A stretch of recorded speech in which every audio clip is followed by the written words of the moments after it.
Hey guys, it's Sam, and this is my spoiler-free review of Second Chance Summer by Morgan Matson. Second Chance Summer was my Patreon book pick for this month, so every month my Patreon supporters get to vote in a poll for what book I'll read and review that month, and this was this month's pick. I picked a bunch of contemporaries because I was just feeling in the mood for contemporaries for some reason, and they picked this one, which I'm very excited about because I'm meaning to read this for some time. This is a standalone YA contemporary novel, and it follows our main character of Taylor. She and her family are going up to their lake house for the summer, and she actually hasn't been to the lake house in years. They all haven't been to the lake house in years, but they are going back because this is her dad's last summer. He is ill, he has pancreatic cancer, and the doctors have told him he doesn't have a long time to live. So this is their last summer together. And they all haven't been back to the cabin for various reasons, but Taylor specifically has been avoiding a situation that happened 5 years ago when she was last at the lake house, and some things that went down when she was 12 years old with some friends and a boy that she liked, and she's been avoiding it ever since and hasn't gone back. So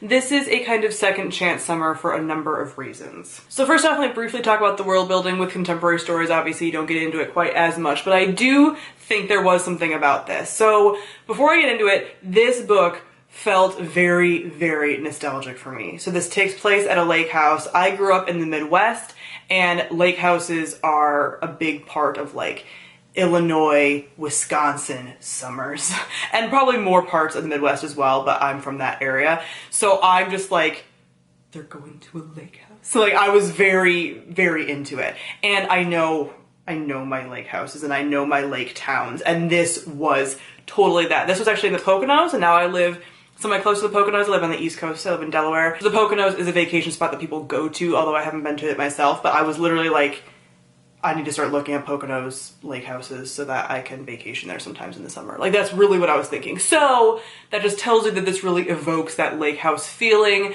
of the beach and the events that happen at the beach and the little lake towns and like the bakeries and the like fresh produce and the produce stands, like all the stuff about like communities that I really love. This did. So the world building aspect of this was on point for me. Next, I'm going to talk about our characters. I've read a number of Morgan Matson books now, and I really like them because I do find her characters very relatable, but she does do some of these kind of like typical characters that are main characters that usually have some kind of like social anxiety aspect to them, and I really like that because I myself also have anxiety, so that makes me really happy. But I know some people are like, oh, her characters can be a little bit redundant. I still really like her characters and I find them very relatable for me. I also just really like what she does with side characters. They always feel very real and fleshed out, like they're existing within the world and not just because of the main character or anything like that. And this is really about not only romantic stuff, because this is like a YA contemporary, so you're gonna have your romantic kind of like character interactions, but also her family. Like, it's a really big family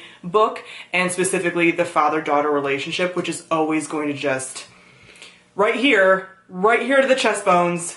And lastly, let me talk about the plot. So again, this book kind of revolves the first part around the fact that there's a reason that she's been avoiding this lake house for summers now, and what happened, and there's some like flashback scenes to what happened when she was younger and what she did and things with her personality that made her do the things that she did and all this stuff. So there's that aspect, and then there's the aspect obviously of her father being sick and like that relationship and stuff. I think both of that was like done really well and was really strong, but I do think the pacing struggled a bit towards the end. There was a lot of time spent on this like build up to like what happened all those summers ago, and her dad like slowly getting sick. And again, it's not a spoiler, like you know from the very beginning, from the synopsis and from the very beginning, their dad's sick or her dad's gonna get sicker. So me saying that is not like, that's what the whole book is about. It's not a spoiler. But I feel like towards the end, when you find out what happened with the like the previous summers and all that kind of starts to get like resolved more, or there's starting to be more movement on that, and then her dad's condition starts to really like go fast. I feel like the pacing was off because at the beginning it was like going very, very slow and like drawing it out, and that tension was really good with like both sides of that plot.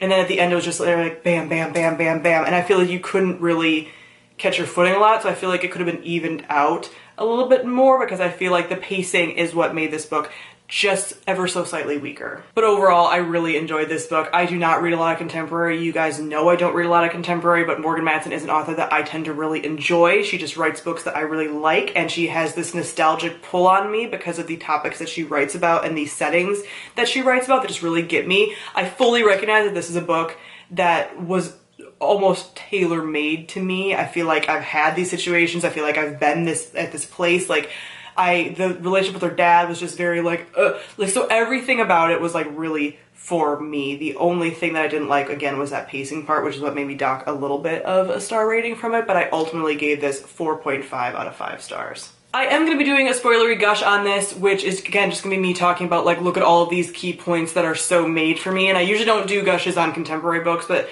I know this is a fairly well-read one, and I just kind of want to still talk about it, because every second I was reading it, I was like, oh my god, this thing! Like, there were so many things about it that just really, like, spoke to me, and I want a chance to, like, word vomit that, so that will be linked on the screen if you want to check that out. So comment below, let me know what you thought of Second Chance Summer. Thank you all for watching, and I'll see all of you guys soon. Bye!